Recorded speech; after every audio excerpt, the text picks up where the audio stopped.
Hello students, कैसे हैं आप सब। उम्मीद करता हूं आप सभी ठीक होंगे। डियर स्टूडेंट्स, आज इस वीडियो के अंदर हम BSc second year third semester के लिए एक इम्पोर्टेंट टॉपिक के ऊपर डिस्कस करने वाले हैं, जिसका नाम है घर्षण फ्रैक्शन। ये टॉपिक से हमको एक प्रश्न एग्जाम में आना है, जो अभी कुछ ही दिनों में होने वाला है। ये बहुत ज़्यादा इम्पोर्टेंट टॉपिक है, इसलिए इस वीडियो को आप एंड तक देखिए और समझिए। 10 नंबर का एक प्रश्न आएगा, अगर आप इसको करते हैं तो आपके 10 नंबर बिल्कुल पक्के हो जाएंगे। तो चलिए शुरू करते हैं अपना वीडियो।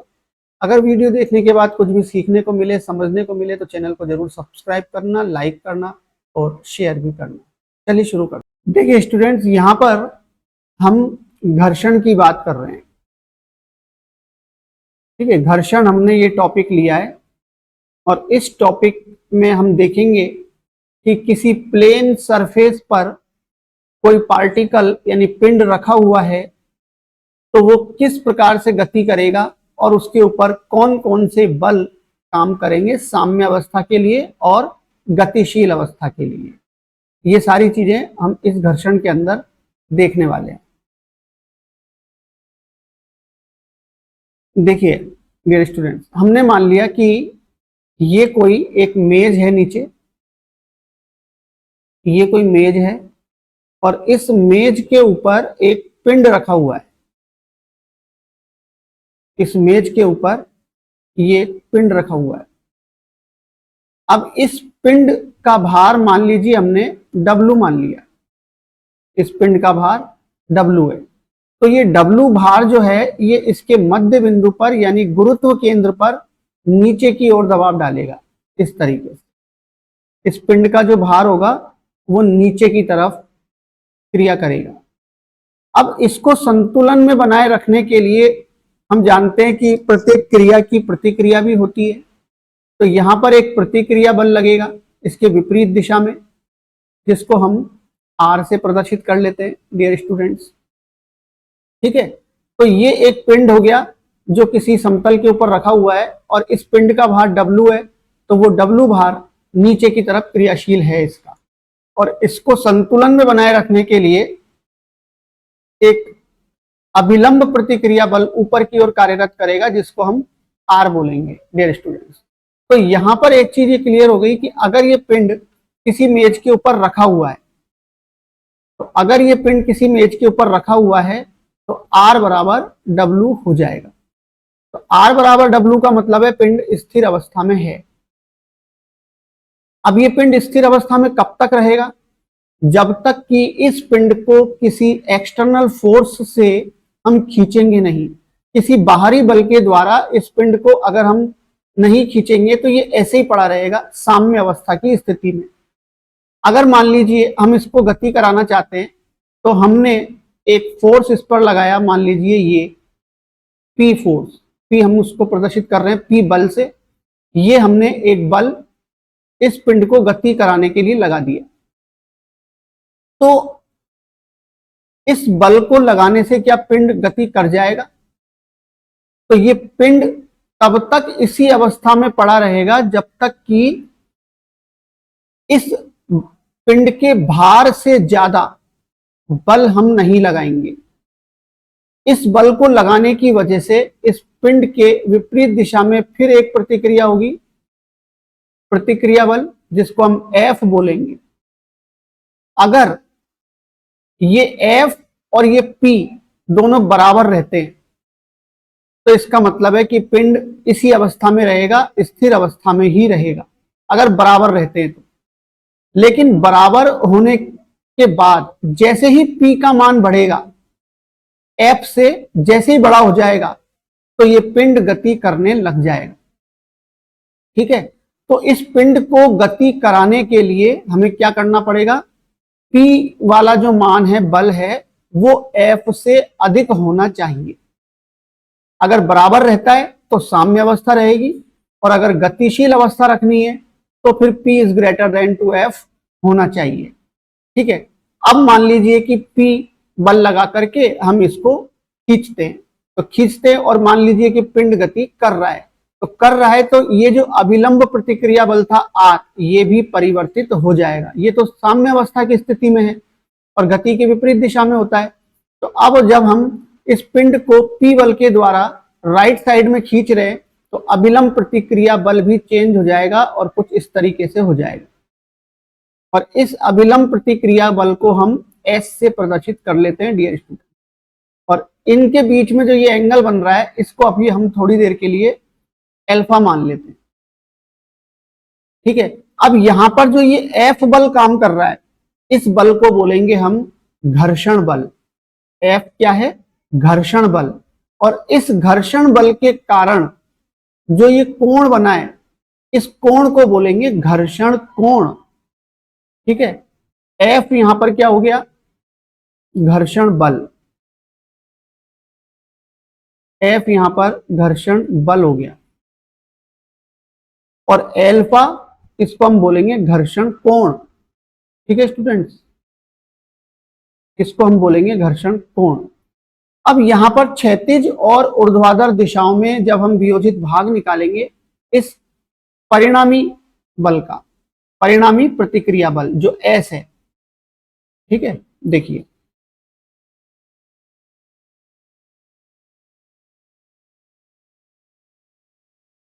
परिणामी प्रतिक्रिया बल S के वियोजित भाग। अब हम इसके वियोजित भाग निकालना चाहते हैं क्षैतिज और ऊर्ध्वाधर दिशाओं में।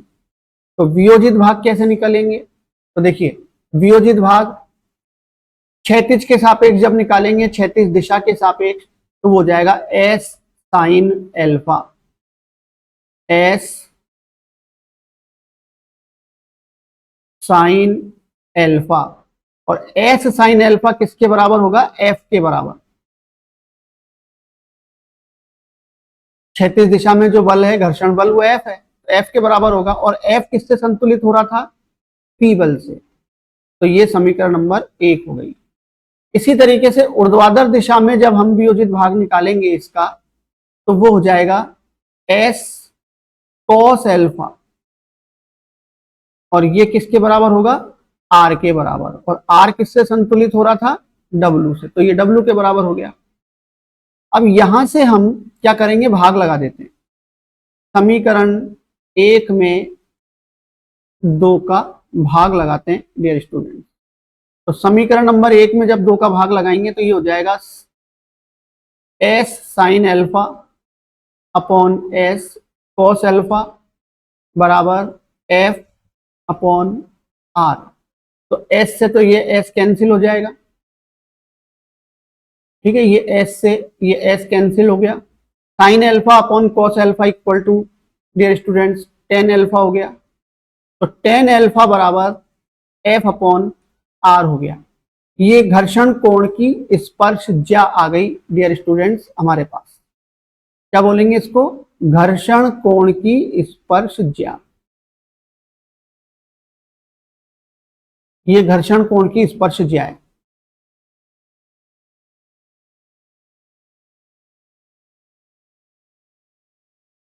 तो अब यहां से घर्षण कोण की डेफिनेशन अगर हम देखना चाहते हैं तो वो डेफिनेशन क्या होगी घर्षण कोण की? तो देखिए यहां पर एक पार्टिकल रखा हुआ है ये। ठीक है, अब यहां पर अभिलंब प्रतिक्रिया बल तो R है और एक परिणामी प्रतिक्रिया बल S है। तो अभिलंब प्रतिक्रिया बल और परिणामी प्रतिक्रिया बल इन दोनों के बीच के कोण को घर्षण कोण कहते हैं। और यहां पर हमने उसको अल्फा से प्रदर्शित किया है और वैसे घर्षण कोण को हम लैम्डा से प्रदर्शित करते हैं।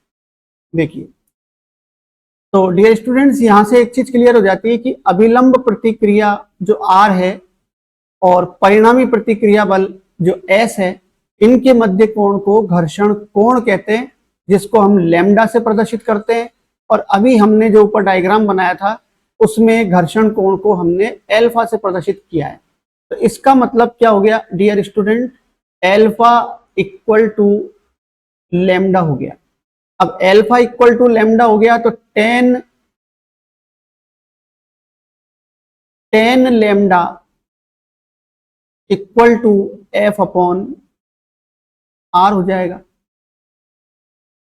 तो 10 लैम्डा बराबर एफ अपॉन आर हो जाएगा। अब एक चीज यहां पर और आती है, जैसे घर्षण बल है, घर्षण बल यहां पर एफ है, घर्षण कोण यहां पर लैम्डा है, एक घर्षण गुणांक होता है डियर स्टूडेंट। घर्षण गुणांक को म्यू से प्रदर्शित करते हैं, जो घर्षण कोण की स्पर्श ज्या के बराबर होता है। घर्षण कोण की स्पर्श ज्या, स्पर्श ज्या का मतलब 10 होता है, स्पर्श ज्या को घर्षण गुणांक कहते हैं। इसे कैसे प्रदर्शित करेंगे? म्यू से, म्यू से प्रदर्शित करते हैं। ये छोटी छोटी 2-3 चीजें हैं जो हमें आगे काम में आएंगी। तो इससे क्या हो गया? म्यू बराबर 10 लैम्डा। अब समीकरण नंबर 3 और 4 को अगर हम बराबर कर देते हैं, समीकरण नंबर 3 और 4 से, तो ये हो जाएगा म्यू बराबर एफ अपॉन आर। तो ये एक फॉर्मूला हमारे पास बन गया घर्षण गुणांक का। ये घर्षण गुणांक को ज्ञात करने का सूत्र हो गया। तो ये घर्षण गुणांक का सूत्र हो गया डियर स्टूडेंट, म्यू बराबर एफ अपॉन आर। तो यहां पर म्यू तो हो गया घर्षण बल, आर यहां पर हो गया अभिलंब प्रतिक्रिया बल, और एफ चरम घर्षण बल है। इसको हम एक रूप में और लिख सकते हैं, एफ बराबर म्यू आर। इसको हम ये भी लिख सकते हैं, एफ बराबर म्यू आर। तो ये फॉर्मूले डियर स्टूडेंट हमको याद रखने हैं। अब यहां पर हम एक एग्जाम्पल को और सॉल्व करते हैं, जो अब एग्जाम होने वाला है उसके लिए बहुत ज्यादा ये इंपॉर्टेंट है। इसलिए वीडियो को एंड तक देखना और इस एग्जाम्पल को भी समझने की कोशिश करना। देखिए स्टूडेंट्स, यहां पर हमने ये एक प्रश्न ले लिया है, ये बहुत इंपॉर्टेंट प्रश्न है, इसको आप ध्यान से समझिए। देखिए यहां पर हमने लिया है कि एक सीढ़ी है जिसका गुरुत्व केंद्र इसको 2 भागों में ए और बी में बांटता है। ठीक है, एक सीढ़ी दीवार और फर्श के बीच में है जिसका एक सिरा तो रुक्ष, रुक्ष यानी यहाँ पर जो समतल ना हो, रुक्ष समतल पर यानी कि जमीन पर, और दूसरा सिरा रुक्ष दीवार पर टिका हुआ है। फर्श और दीवार का जो घर्षण गुणांक है वो म्यू तथा म्यू डैश है। तो सिद्ध करना है कि संतुलन की स्थिति में जो सीढ़ी का फर्श के साथ झुकाव होगा वो tan inverse a minus B mu mu dash upon mu into A plus B होगा। चलिए देखिए, यहां पर ये दीवार हो गई और एक नीचे ये फर्श हो गया, बीच में ये सीढ़ी है। अब सीढ़ी का जो गुरुत्व केंद्र है, मान लो कि यहां पर सीढ़ी का गुरुत्व केंद्र है,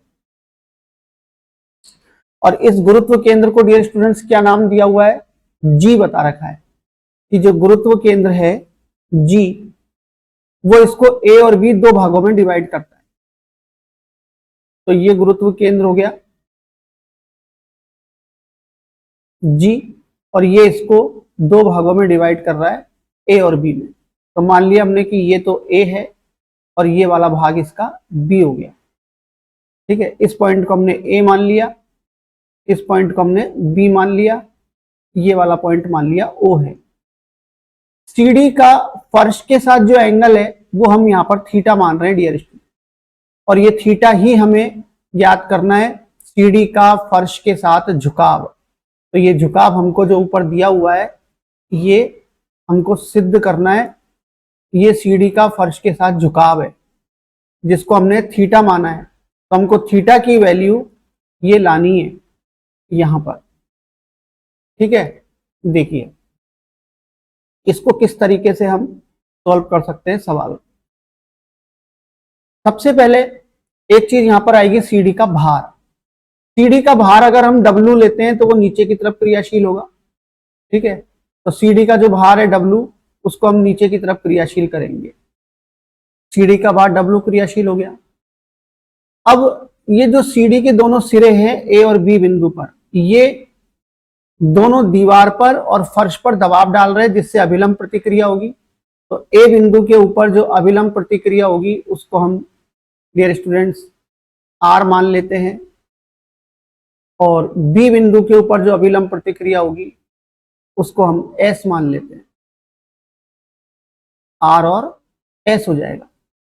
जब ये सीढ़ी गति करेगी, मान लीजिए फिसलती है, तो ये वाला जो सिरा है ए वाला, ये दीवार से दूर जाएगा। अगर ये फिसलती है सीढ़ी तो ये इधर जाएगा दूर लेफ्ट साइड में, और गति के विपरीत दिशा में घर्षण बल लगता है, इसलिए घर्षण बल इधर लगेगा दीवार पर मूल बिंदु की तरफ। तो ये डायरेक्शन हो जाएगी घर्षण बल की।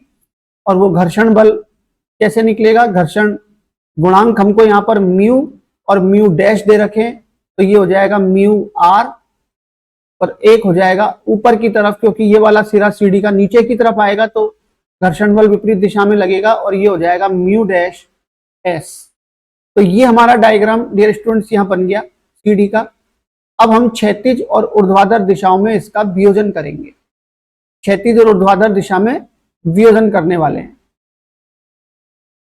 अब डियर स्टूडेंट्स, वियोजन करने के लिए क्षैतिज दिशा के साथ हमेशा कॉस का फलन काम में आता है, और ऊर्ध्वाधर दिशा में जब हम वियोजन करते हैं तो साइन का फलन काम में आता है, और कोण हमेशा एक्स अक्ष से ही नापा जाएगा। जैसे अगर ये एक्स अक्ष है तो कोण हमेशा हम ऐसे नापेंगे पॉजिटिव डायरेक्शन में। जो भी फोर्स हम लेंगे उसका एक्स अक्ष के साथ कोण कितना है वो हम यहाँ पर देखेंगे। तो देखिए, तो सबसे पहले हम बल ले लेते हैं म्यू आर। तो म्यू आर की डायरेक्शन ओ की तरफ है, यानी कि एक्स अक्ष के ऊपर है म्यू आर, तो इसका एंगल हो जाएगा 0। तो ये हो जाएगा म्यू आर कॉस 0। फिर अगला बल हम ले लेते हैं mu dash S. Mu dash S, इसका एक्स अक्ष के साथ कोण 90 डिग्री है, तो इसको 90 डिग्री ले लिया। फिर एस वाला ले लेते हैं, प्रतिक्रिया बल है जो, इसका डायरेक्शन बाहर की तरफ जा रही है, यानी कि 180 डिग्री का कोण बनेगा, तो यहां पर कॉस 180 डिग्री आ गया। और अगला बल है आर। आर का कोण 90 ही रहेगा, कॉस 90, और डब्लू का 270, नीचे की तरफ इसकी डायरेक्शन आ रही है इसलिए 270, डब्लू कॉस 270, और बराबर क्या हो जाएगा 0। अब कॉस 0 की वैल्यू यहां पर 1, इसलिए केवल म्यू आर रह गया। कॉस 90 की वैल्यू 0, इसलिए ये 0 हो जाएगा। कॉस 180 की वैल्यू -1 होती है, इसलिए माइनस का एस आ जाएगा। कॉस 90 यहां पर 0, कॉस 270 भी 0, और तो ये हो गया बराबर 0। तो यहां से एक इक्वेशन हमारे पास आ गई, म्यू आर बराबर एस। ये क्षैतिज दिशा में वियोजन करने से आ गया। अब ऊर्ध्वाधर दिशा में जब हम वियोजन करेंगे तो ये जितने भी कॉस हैं इन सबको साइन में बदल देंगे केवल, और उसको कैलकुलेट कर लेंगे। देखिए, mu R sine 0 plus mu dash S sine 90 plus S sine 180 plus R sine 90 plus W sine 270। ठीक है, ये हो गया। अब यहां पर क्या होगा, साइन 0 की वैल्यू 0 हो जाएगी, फर्स्ट टर्म 0। दूसरे में साइन 90 की वैल्यू 1 हो गई, तो ये म्यू डैश एस हो गया केवल। साइन 180 की वैल्यू 0 हो जाएगी, इधर फिर साइन 90 का मान 1 हो जाएगा, तो यानी कि आर आ गया। और साइन 270 की वैल्यू -1 होती है, इसलिए माइनस का डब्ल्यू आ गया, और ये बराबर में 0 हो गया। अब यहां से हम क्या करेंगे, डब्ल्यू बराबर इसको मान लेते हैं, तो ये हो जाएगा डब्ल्यू बराबर mu dash S plus R. ये समीकरण नंबर 2 हो गई। डब्ल्यू बराबर mu dash S plus R आ गया। अब समीकरण नंबर 1 और 2 जो हमने बना ली है, इन दोनों को मिलाकर के एक इक्वेशन बना लेते हैं। यानी देखिए, दोनों में एस कॉमन आ रहा है तो एस को एलिमिनेट कर लेते हैं, यहां से एस का विलोपन कर लेते हैं। तो समीकरण नंबर 1 से एस की वैल्यू यहां रख देते हैं। देखिए समीकरण 1 से एस का मान रखने पर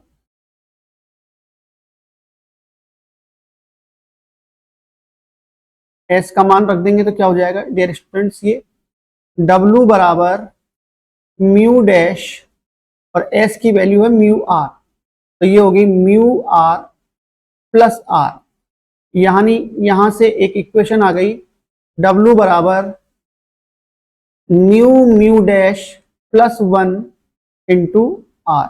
ये समीकरण नंबर 3 हो गई डियर स्टूडेंट्स।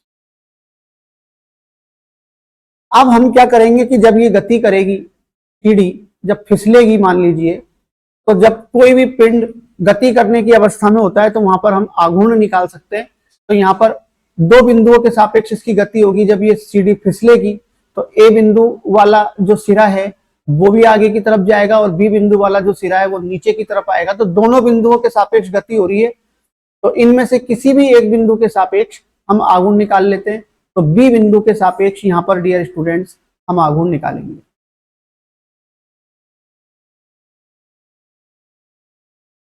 बिंदु बी के परित आघूर्ण लेने पर, अब आघूर्ण कैसे निकालेंगे? अगर हम जिस बिंदु के सापेक्ष आघूर्ण निकाल रहे हैं उस बिंदु से बल की क्रिया रेखा तक जाने पर अगर डायरेक्शन एंटी क्लॉकवाइज रहती है तब तो वो धनात्मक रहेगा आघूर्ण, और अगर डायरेक्शन क्लॉकवाइज रहती है तो वो आघूर्ण ऋणात्मक हो जाएगा। और आघूर्ण कैसे निकालेंगे? बल और जिस बिंदु से आघूर्ण निकाल रहे हैं उस बिंदु से बल तक की लंबवत दूरी का गुणनफल, बल और बिंदु से लंबवत दूरी का गुणा, और डायरेक्शन का जो चिन्ह आएगा क्लॉकवाइज और एंटी क्लॉकवाइज के हिसाब से, क्लॉकवाइज डायरेक्शन ऋणात्मक होती है, एंटी क्लॉकवाइज डायरेक्शन धनात्मक होती है। डियर स्टूडेंट्स, बी बिंदु से यहां पर एक तो बल निकल रहा है म्यू डैश एस, ये दो बल बिंदु बी से गुजर रहे हैं, इसलिए इन दोनों बलों की लंबवत दूरी हम बी से नहीं निकाल पाएंगे। लंबवत दूरी केवल उन्हीं बलों की निकलेगी जो बी से अलग बिंदु से गुजर रहे हो, बी के अलावा किसी और बिंदु से गुजर रहे हो।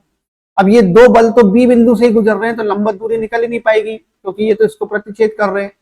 तो बचे हुए बल कौन कौन से हैं? आर, डब्ल्यू और म्यू आर।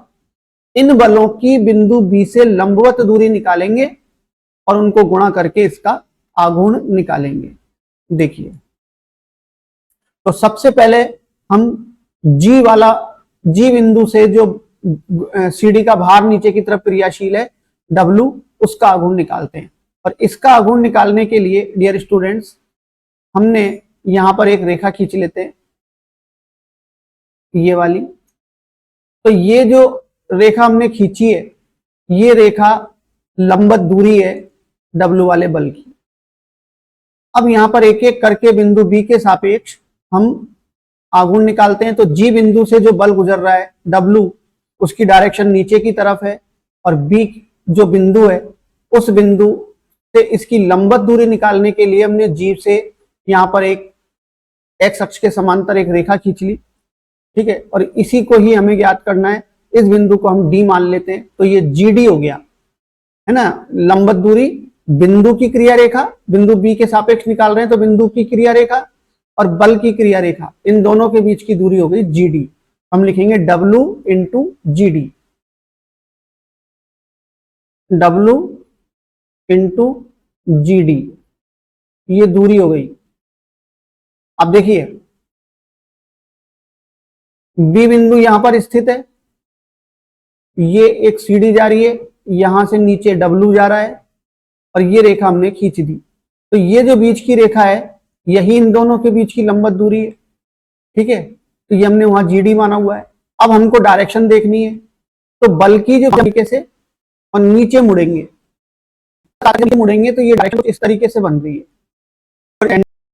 अगला बल अब यहां से हम दूसरा बल ले लेते हैं, बिंदु ए से जो गुजर रहा है आर, इसकी डायरेक्शन ऊपर की तरफ है, और बी बिंदु की जो क्रिया रेखा है उसके ऊपर एक बिंदु है नीचे ओ, इस ओ से इस आर की जो के बीच की जो दूरी हो जाएगी लंबवत, वो हो जाएगी ओ ए।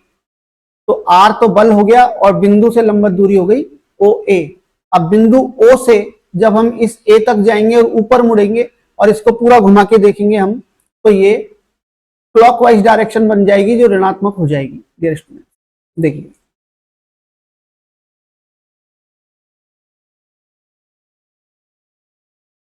तो ये बल ले लिया आर, और इसकी बिंदु से की क्रिया रेखा से जो लंबवत दूरी है वो ओ ओ ए हो गई। और यहां पर देखिए, यहां पर ये ओ बिंदु है, इस जगह पर ए बिंदु है, ठीक है, और इसका बल ऊपर है आर।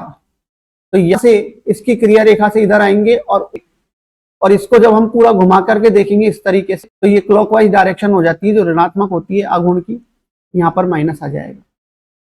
फिर अगला बल हम ले लेते हैं डियर स्टूडेंट्स म्यू आर। फिर देखिए यहां पर ये, और ये म्यू आर की डायरेक्शन, ये म्यू, तो इस बिंदु की इस दिशा है बिंदु बी, स्टूडेंट बी ओ।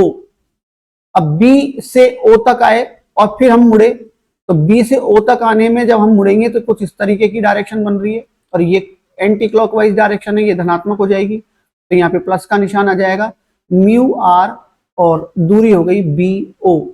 इन सब की वैल्यू अभी हम निकालेंगे। 3 बल हो गए, अब कौन सा बल बच रहा है, आर ले लिया और डब्ल्यू ले लिया और म्यू आर ले लिया, तो ये 3 ही बल रहेंगे। अब इनके मान ये स्टूडेंट यहाँ निकालते हैं।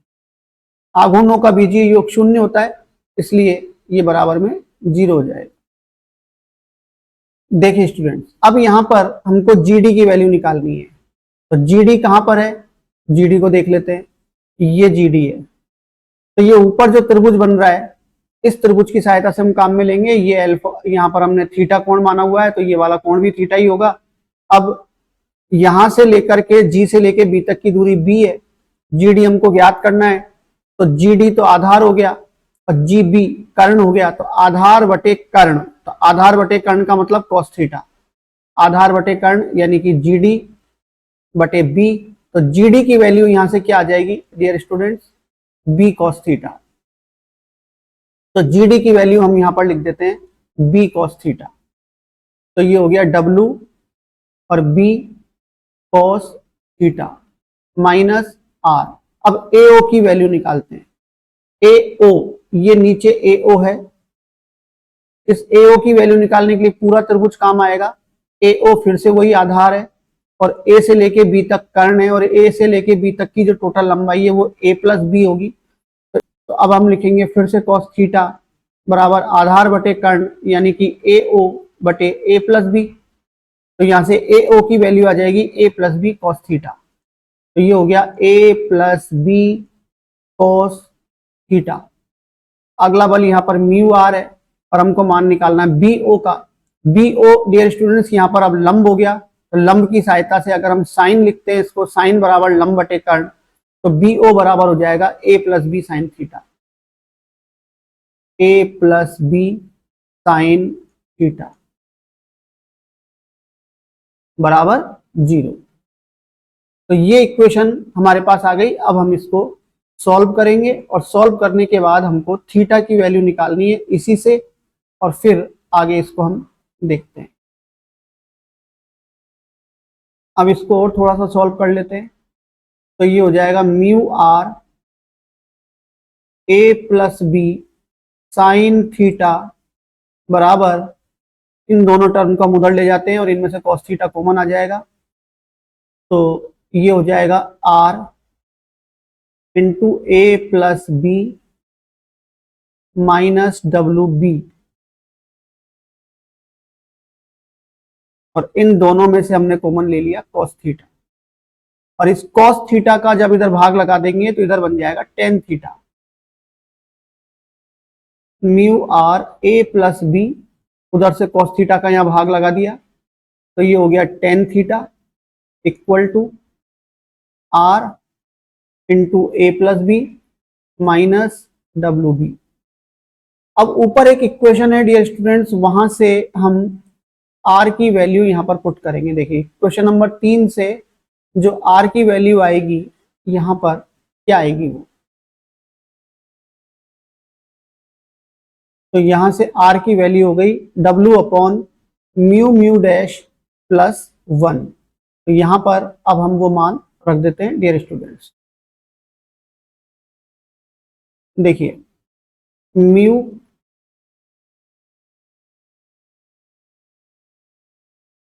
Into A plus B tan theta, और आर की वैल्यू रख देते हैं W upon mu mu dash plus 1 बराबर ए प्लस बी, और आर का मान हो गया W upon mu mu dash plus 1 minus W B, ये मान आ गया।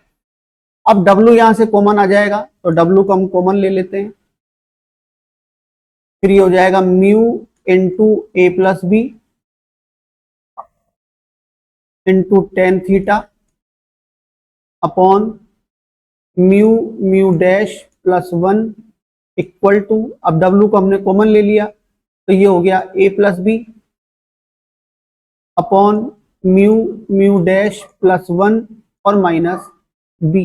यहाँ लघुत्तम ले लेते हैं हम इस जगह पर म्यू म्यू डैश प्लस 1, ये हमने लघुत्तम ले लिया, तो यहाँ आ गया A plus B minus B से इसको गुणा करते हैं तो बी म्यू म्यू डैश और माइनस बी। अब यहाँ पर ये बी से बी कैंसिल हो जाएगा और जो बचेगा उसको डियर स्टूडेंट्स ले लेते हैं, तो यहाँ पर हो गया A plus B tan theta upon mu mu dash plus 1, एक बार चेक कर लेते हैं, mu into A plus B tan theta है, यहाँ पर म्यू और है, बराबर ये रह गया A minus B mu mu dash upon mu mu dash plus 1। नीचे से दोनों तरफ से mu mu dash plus 1 cancel हो जाएगा, तो अब हमारे पास रह गया mu A plus B tan theta equal to A minus B mu mu dash, ये रह गया। अब हमको जो सिद्ध करना है उसके हिसाब से इसको जमाएंगे, तो यहां से म्यू और ए प्लस बी का भाग लगा देते हैं, तो टेन थीटा की वैल्यू आएगी, तो टेन थीटा इक्वल टू हो गया A minus B mu mu dash upon mu into A plus B का हमने यहाँ पर भाग लगा दिया, और अब लास्ट में टेन का पक्षांतरण करेंगे तो टेन वहां जाकर के इनवर्स हो जाएगा और थीटा बराबर आ जाएगा tan inverse A minus B mu mu dash upon mu into A plus B. और डियर स्टूडेंट्स यही हमको दे रखा है वहां पर सिद्ध करने के लिए, ये थीटा की वैल्यू आई है, और ये थीटा की जो वैल्यू है, ये थीटा क्या था, ये जमीन यानी कि फर्श का सीढ़ी के साथ कोण है, ये फर्श का सीढ़ी के साथ कोण है डियर स्टूडेंट्स। ये तो डियर स्टूडेंट्स उम्मीद करता हूं सभी को ये प्रश्न समझ में आ गया होगा, ये बहुत ज्यादा इंपॉर्टेंट प्रश्न है। अगर कोई भी डाउट रह सकता है तो आप तुरंत कमेंट बॉक्स में लिख करके मेरे साथ कांटेक्ट करें और संपर्क करें, मैं आपको समझाने की दोबारा कोशिश करूंगा। ये एक इम्पोर्टेंट प्रश्न है जो आप सभी को करना है। फिर मिलते हैं नेक्स्ट वीडियो पर। Thank you.